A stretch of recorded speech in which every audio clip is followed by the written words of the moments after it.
Euzubillahimineşşeytanirracim. Bismillahirrahmanirrahim. Esselamu aleyküm ve rahmetullahi ve berekatuhu.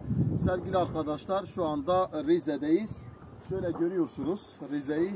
Müthiş bir manzara var. Şu manzara bakınca insan böyle ibret alıyor. Hakikaten ibret verici bir şey. Şöyle Rize'nin dağlarına baktığın zaman yine ben size bir hikaye anlatacağım. Bu hikayede ibret almayı Allah cümlemize nasip etsin.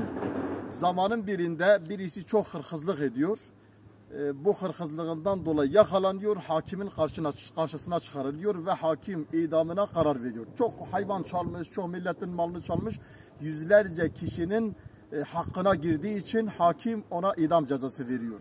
Sonunda idama giderken, tam idam edecek derken diyor ki bir arzum var. Hakim diyor arzun nedir? Diyor benim arzum annemin dilini öpmek.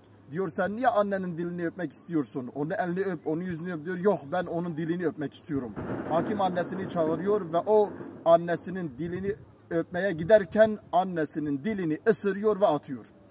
Bunu gören hakim sen ne kadar zalim ve fasık bir adamsın diyor. Diyor hakim bey. Diyor ben küçükken bir yumurta çaldığım zaman aferin oğlum büyüdü. Bak hırsızlık da yapabiliyor.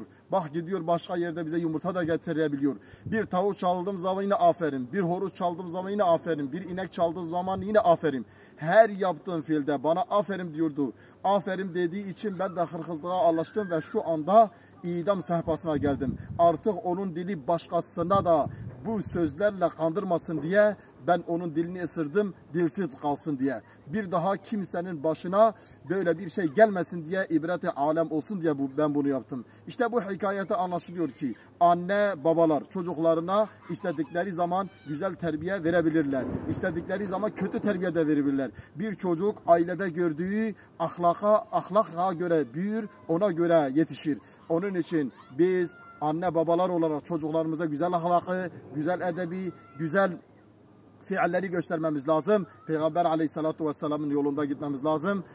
Kur'an'ın ahlakını çocuklarımıza öğretmemiz lazım. Hepinizi Allah'a emanet ediyorum. Şu güzel Rize'den hepinize selamun aleyküm. Size dua ediyorum ve sizden dua bekliyorum. Görüşürüz.